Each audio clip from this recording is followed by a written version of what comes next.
ನಾನು ವಿರಮಿಸ್ತೇನೆ.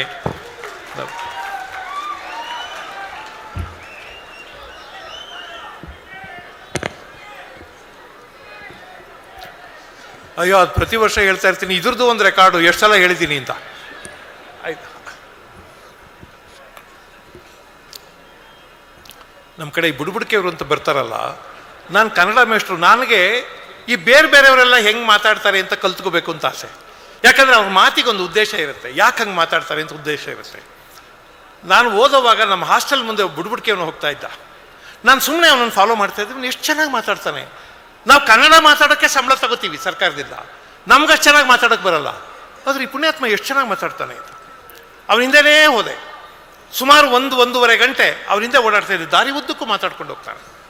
ಅವನೆಷ್ಟು ಚೆನ್ನಾಗಿ ಮಾತಾಡ್ತಾನೆ ಅನ್ನೋದನ್ನ ಅಭ್ಯಾಸ ಮಾಡಿಕೊಂಡೆ. ಅವನೊಂಚೂರು ಮಾತಾಡಿದ್ದು ನಂದೊಂಚೂರು ಸೇರಿಸ್ಕೊಂಡು ಇದನ್ನು ಹೇಳ್ತಾನೆ ಇದ್ದೀನಿ ಭಾಳ ಸಲ. ಎಷ್ಟು ಚೆನ್ನಾಗಿ ಮಾತಾಡ್ತಾರೆ ಅವರು ಅಂತ. ಅವರೆಲ್ಲ ಅನಕ್ಷರಸ್ಥರು, ಓದ್ದವರಲ್ಲ, ಬೀದಿಯಲ್ಲಿ ಹೋಗೋರು, ಪಾಪ ಭಿಕ್ಷೆ ಬೇಡವರು. ಆದರೆ ಕನ್ನಡ ಎಷ್ಟು ಚೆನ್ನಾಗಿ ಮಾತಾಡ್ತಾರೆ ನೋಡಿ.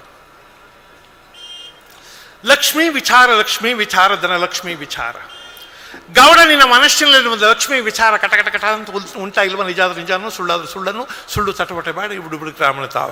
ನಮ್ಮೂರು ದೂರ ಅಲ್ಲ, ದೇಸಾಲ, ಮೀಸಲು ಬುಡಕಡ ಕಟಪಾಲ, ಕಲ್ಲೂರು, ಚಳ್ಳಕೆರೆ ತಾಲೂಕು. ನಿನ್ನ ಮನೆಯಲ್ಲಿ ಒಂದು ಮುಟ್ಟು, ಒಂದು ಚಿಟ್ಟು, ಒಂದು ಮಂತ್ರ, ಒಂದು ಭೂತ, ಒಂದು ಪ್ರೇತ, ಒಂದು ಪೀಡೆ, ಒಂದು ಪಿಶಾಚಿ ಅಂದರೆ ಕಾಗದ ಬರೆದು ಪೋಸ್ಟ್ ಮಾಡಿ ನಮ್ಮ ಮನುಷ್ಯರು ಕಳಿಸ್ಕೊಟ್ಟು ನಾಳೆ ಬಂದು ನಿನ್ನ ಕಂಠ ಕೊಡ್ತೀವಿ. ಅರ್ಥವಾಯ್ತಾ? ಅವನಿಗೇನೆ ಅರ್ಥ ಆಯ್ತದ ಪಾಪ ಹಿಂಗೆ ಮಾತಾಡಿದ್ರೆ.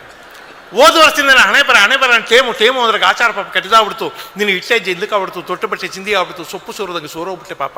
ನಡೀತಾ ಇದ್ದು ನಿಂತೋಗ್ಬಿಟ್ಟೆ, ಕುಂತೋಗ್ಬಿಟ್ಟೆ, ಕುಂತಿದ್ದವನು ಕುಸಿದೋಗ್ಬಿಟ್ಟೆ, ಮಲಗೋಗ್ಬಿಟ್ಟೆ. ಅರ್ಥವಾಯ್ತಾ? ಒಂದು ಹಣೆ ಮಾಡಬೇಕು, ಒಂದು ಆಸೆ ಮಾಡಬೇಕು, ಗದ್ದೆ ತೆಗಿಬೇಕು, ಮುಂದಕ್ಕೆ ಬರೋ ಹೆಣ್ಮಕ್ಳು ಮದುವೆ ಮಾಡಿ ಸಣ್ಣಗೆ ಬದುಕಬೇಕಂತ ಯೋಗ ನಿನ್ನ ಹಣೆಯಲ್ಲಿ ಬರೆದಿತ್ತು. ನಾವು ಹೇಳಿದ್ವಲ್ಲ, ಟೇಮು ಅದರ ಪಾಪ ಆಚಾರ ಕೆಟ್ಟದಾಗ್ಬಿಡ್ತು, ಸೊಪ್ಪು ಸೋರೋದಂಗೆ ಸೋರೋಗ್ಬಿಟ್ಟೆ ಪಾಪ. ಮನೆಯಲ್ಲಿ ನಿಮ್ಮ ಅಪ್ಪ ಇದ್ದಾರಾ? ಭಾಳ ದೊಡ್ಡ ಮನಸ್ಸು ನಿಮ್ಮಪ್ಪ. ನಾ ಮಾಡಿದ ನನಗೆ ಸಾಕ್ಷಿ, ನೀ ಮಾಡಿದ ನಿನಗೆ ಸಾಕ್ಷಿ, ನೀಡಿದಕ್ಕೆ ನಿಜವೇ ಸಾಕ್ಷಿ, ತೋಡಿದಕ್ಕೆ ಜಲವೇ ಸಾಕ್ಷಿ. ಅರ್ಥವಾಯ್ತಾ? ಭಾಳ ದೊಡ್ಡ ಮನಸ್ಸ ನಿಮ್ಮಪ್ಪ. ಒಂದು ಊದುಗಡ್ಡಿ ಕೊಟ್ಟರು ಊರಿಗೆ ಬೆಂಕಿ ಆಗ್ತಾ ಇದ್ದ ಪುಣ್ಯಾತ್ಮ. ಭಾಳ ದೊಡ್ಡ ಮನಸ್ಸಿನ ಮಗ ನೀನು. ಹೆಸರು ಮೇಷ, ವೃಷಭ, ಮಿಥುನ, ಕಟಕ, ಸಿಂಹ, ಕನ್ಯಾ, ತುಲಾ, ವೃಶ್ಚಿಕ, ಧನಸ್ಸು, ಮಕರ, ಕುಂಭ, ಮೀನ. ನಿನ್ನ ರಾಶಿಗೆ ಮಾಡಿದ ಕೆಲಸ ರೈಟ್ ಹಾಕೋದು ಮಿಸ್ಟೇಕ್ ಇಲ್ವಾ ಅಂತ ಕೇಳ್ತೀಯ? ನಾನೊಂದು ಮಾತು ಹೇಳ್ತೀನಿ, ಕೇಳಬೇಕು. ಮಂಗಳವಾರ ದಿವಸ ಮಕಚಾರ ಮಾಡಬೇಡ, ಬುಧವಾರ ಹೊಸ ಬಟ್ಟೆ ಹಾಕಬೇಡ, ಬೇಯಿಸುವ ಬಡಗಲಾಗಿ ಪ್ರಯಾಣ ಹೋಗಬೇಡ. ಅರ್ಥವಾಯ್ತಾ? ಗೌಡ, ನಾನು ಯಾವ್ಯಾವ ಊರು ಸುತ್ತ ಬಂದದ್ದು ಗೊತ್ತುಂಟ? ಅಡಗೂರು, ಬಡಗೂರು, ಕುಡುಗೂರು, ಅಬ್ಬೂರು, ದಿಬ್ಬೂರು, ಎಬ್ಬೂರು, ತಿಬ್ಬೂರು, ಅಳಿಯೂರು, ಉಳಿಯೂರು, ಮಲಿಯೂರು, ಎಲಿಯೂರು, ಆಲೂರು, ಬೇಲೂರು, ಮಾಲೂರು, ಚೇಳೂರು, ಸುತ್ತೂರು, ಕಿತ್ತೂರು, ಮುತ್ತೂರು, ಎತ್ತೂರು, ಹಿರಿಯೂರು, ಸಿರಿಯೂರು, ಸರಗೂರು, ಬರಗೂರು, ಬೆಂಗಳೂರು, ಮಂಗಳೂರು, ತಿಂಗಳೂರು, ತಿಪ್ಟೂರು, ಕಲ್ಲೂರು, ಕೊಲ್ಲೂರು, ಮುಳ್ಳೂರು, ಉಳ್ಳೂರು. ಮಾತಾಡಬೇಡ ನೀನು. ನಾನೊಂದು ಮಾತು ಹೇಳ್ತೀನಿ, ಕೇಳಬೇಕು. ನಿನಗೆ ಆಗದೆ ಇರ್ತಕ್ಕಂಥ ಒಂದು ಮೀಶಿಕೊನೆ ಅಂದರೆ ಅರ್ಥವಾಯ್ತಾ? ಒಂದು ಗಂಡಸ ಜಾತಿ ಈ ಊರಿನೊಳಗೆ ಎದುರು ಬಿದ್ದು ಉಂಟಾ ಇಲ್ವಾ? ನಿಜಾನು, ಸುಳ್ಳಾದ್ರೂ ಸುಳ್ಳನ್ನು, ಸುಳ್ಳು ತಟಪಟೆ ಬೇಡ, ಬಿಟ್ಟು ಅವನ ಸಾಲ. ನಾನು ನಿನ್ನ ಹಣ ಕೇಳೋದಿಲ್ಲ, ಆಸ್ತಿ ಕೇಳೋದಿಲ್ಲ, ಬಿಡು ಕೇಳೋದಿಲ್ಲ, ಬಂಗಾರ ಕೇಳೋದಿಲ್ಲ. 3 ಸಲ ಬೆಳ್ಳಿ, 3 ಸಲ ಬಂಗಾರ, 3 ಸಲ ಕಬ್ಬಿಣ ಮುಡುಡು ಗಟ್ಟಿ ಅಂತ ಮಾಡಿ ನೀನು ಬಲಗೆ ರಟಕ್ಕೆ ಬಿಡ್ತೀನಿ.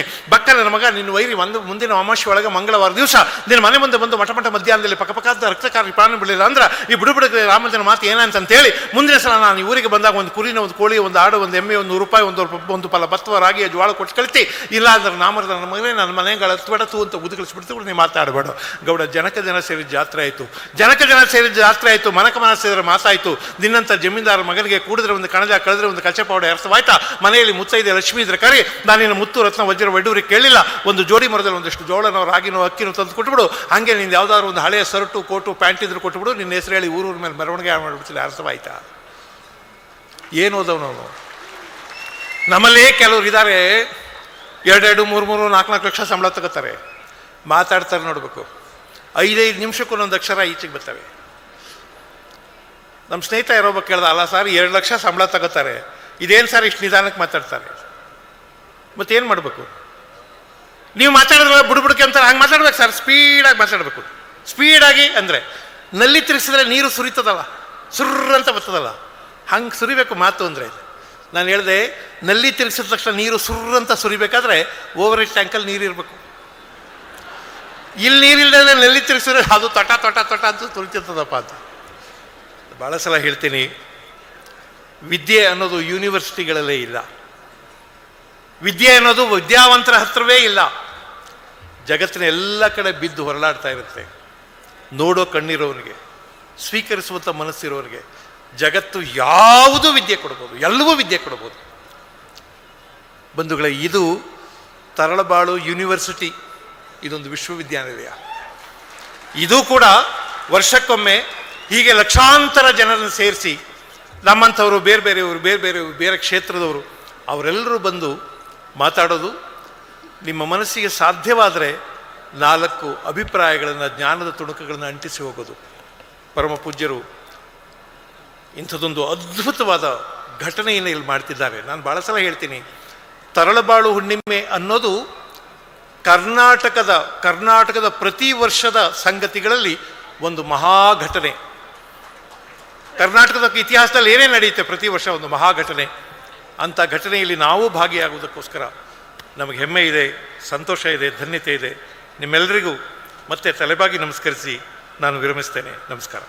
ಪ್ರೊಫೆಸರ್ ಕೃಷ್ಣೇಗೌಡರಿಗೆ ಧನ್ಯವಾದಗಳು.